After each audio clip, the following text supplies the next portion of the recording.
Hello students, कैसे हो आप सभी। आज मैं आपके YouTube channel easy bio teach पर लेके आई हूँ।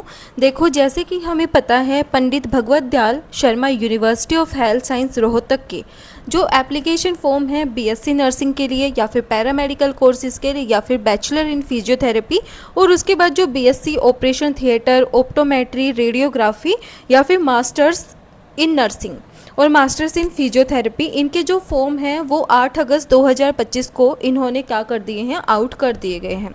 तो यहाँ पे जो शेड्यूल है वो मैं आपको एक वीडियो के थ्रू कंप्लीट बता चुकी हूँ, लेकिन इस वीडियो के अंदर मैं आपको शेड्यूल दोबारा से बता दूंगी।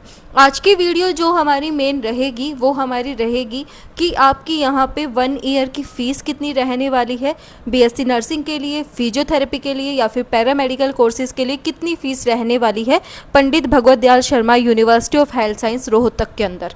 उसके बाद हम यहाँ पे जो इम्पोर्टेंट डॉक्यूमेंट्स आपको at the time of counselling चाहिएंगे और एप्लीकेशन फॉर्म को फिलअप करने के लिए चाहिएंगे, उन सभी का आज मैं आपको यहाँ पे बता दूंगी कौन कौन से डॉक्यूमेंट्स आपके रिक्वायर्ड रहेंगे एडमिशन के लिए। अगर आपके पास कोई डॉक्यूमेंट नहीं है तो सबसे पहले आप अपने डॉक्यूमेंट को क्या करो, डॉक्यूमेंट को प्रिपेयर करो, क्योंकि अगर डॉक्यूमेंट नहीं होगा, चाहे आप एग्ज़ाम दे दो, चाहे आपके अच्छे मार्क्स हों, पर eight the time of counselling आपको क्या कर दिया जाएगा, रिजेक्ट कर दिया जाएगा अगर आपके पास डॉक्यूमेंट नहीं होगा।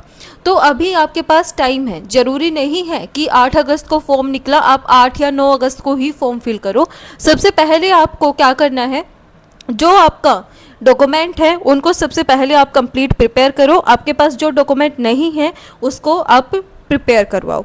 एंड अगर किसी डॉक्यूमेंट के अंदर गलती है तो सबसे पहले आप उस डॉक्यूमेंट को क्या कराओ, करेक्ट करवाओ, क्योंकि अगर डॉक्यूमेंट के अंदर गलती होगी तो भी आपको क्या कर दिया जाएगा, काउंसलिंग के टाइम पे काउंसलिंग से बाहर कर दिया जाएगा।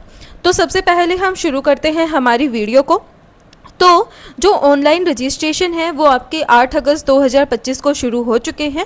एंड यहाँ पे जो लास्ट डेट है यहाँ पे एप्लीकेशन फॉर्म को फिल करने की, वो आपकी यहाँ पे 27 अगस्त 2025 रहने वाली है। उसके बाद यहाँ पे जो काउंसलिंग की फ़ीस है वो 1000 रुपये है अनरिजर्व कैटेगरी के लिए, जो कि नॉन रिफंडेबल रहने वाली है।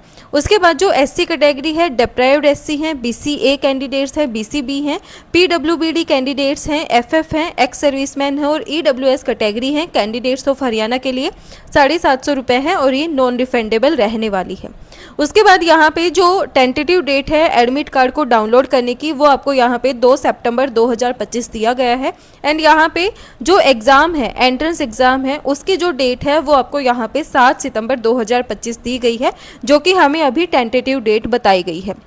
इसके बाद हम यहाँ पे बात करें, सबसे पहले हम बात करते हैं इंपॉर्टेंट डॉक्यूमेंट्स, आपको कौन कौन से डॉक्यूमेंट्स रिक्वायर्ड रहेंगे eight the time of counselling, जो कि आपके लिए एक सबसे मेन पार्ट है आपके एडमिशन के लिए, क्योंकि विदाउट डॉक्यूमेंट्स आपका एडमिशन नहीं होगा।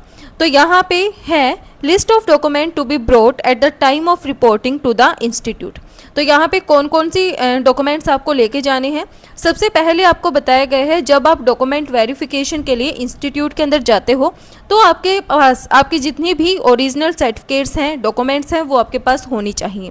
फिर उन्हीं डॉक्यूमेंट्स के आपके पास क्या होनी चाहिए, 2 सेट फोटोकॉपीज़ होनी चाहिए, जो कि डुली अटेस्टेड होनी चाहिए। ठीक है, क्या होनी चाहिए, 2 सेट फोटोकॉपीज़ होनी चाहिए आपके डॉक्यूमेंट्स की।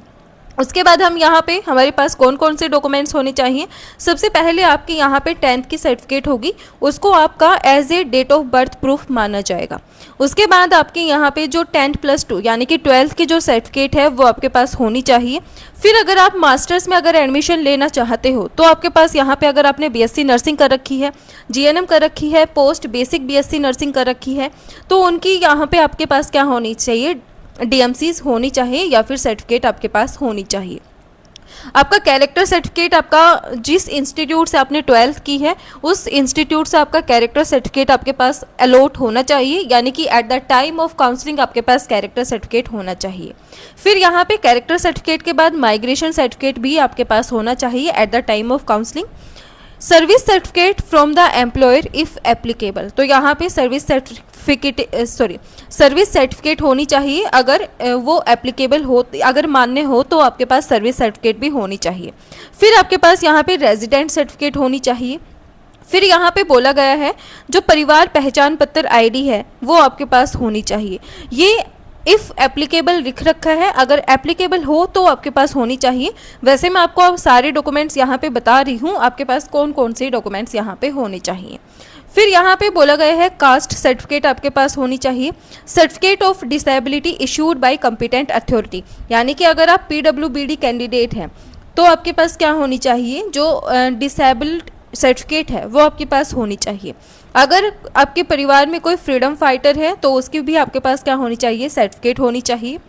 उसके बाद जो एक्स सर्विसमैन हैं उनकी भी यहाँ पे क्या होनी चाहिए, सर्टिफिकेट होनी चाहिए। जैसे किसी के फादर, ग्रैंडफादर क्या होते हैं, एक्स सर्विसमैन हैं, तो अगर वो कोटा वगैरह लगाते हैं तो उनके पास क्या होनी चाहिए, सर्टिफिकेट होनी चाहिए। उसके बाद आपके पास यहाँ पे इनकम और asset certificate for EWS category candidates, उनके पास क्या होनी चाहिए, इनकम एंड एसेट सर्टिफिकेट होनी चाहिए। फिर आपके पास यहाँ पे जो ऑनलाइन एप्लीकेशन फॉर्म आप फिलअप करोगे उसका प्रिंट आउट आपके पास होना चाहिए। फिर यहाँ पे CET का जो रिजल्ट कार्ड आपका आएगा, जितने मार्क्स आपने ऑब्टेन किए हैं वो आपके पास होना चाहिए। एज ए प्रूफ आपके पास अगर आधार कार्ड है, पैन कार्ड है, ड्राइविंग लाइसेंस है, पासपोर्ट है या फिर वोटर ID है, इनमें से कोई भी एक आप ले जा सकते हो as a proof of identity. ठीक है, ये यहाँ पे बताया गया है। उसके बाद यहाँ पे NRI candidates in addition should bring the following documents. जो NRI कैंडिडेट्स हैं उनके पास ये वाले डॉक्यूमेंट्स भी होने चाहिए, जो कि बताया गया है। Equivalency certificate issued by association of Indian university new Delhi, तो उनके पास क्या होनी चाहिए, इक्विवेलेंसी सर्टिफिकेट होनी चाहिए। Conversion certificate of grading to percentage of marks, ये क्या होनी चाहिए, इनके पास होनी चाहिए। यहाँ पे प्रूफ होना चाहिए NRI स्टेटस का इन फॉर्म ऑफ, जैसे कि पासपोर्ट हो गया, OCI PIO लेटर हो गया from ministry of external affairs, तो ये उनके पास क्या होनी चाहिए, एज ए आइडेंटिटी प्रूफ उनके पास होना चाहिए। तो ये थे लिस्ट ऑफ इम्पोर्टेंट डॉक्यूमेंट्स, इसका आप स्क्रीनशॉट्स भी ले सकते हो।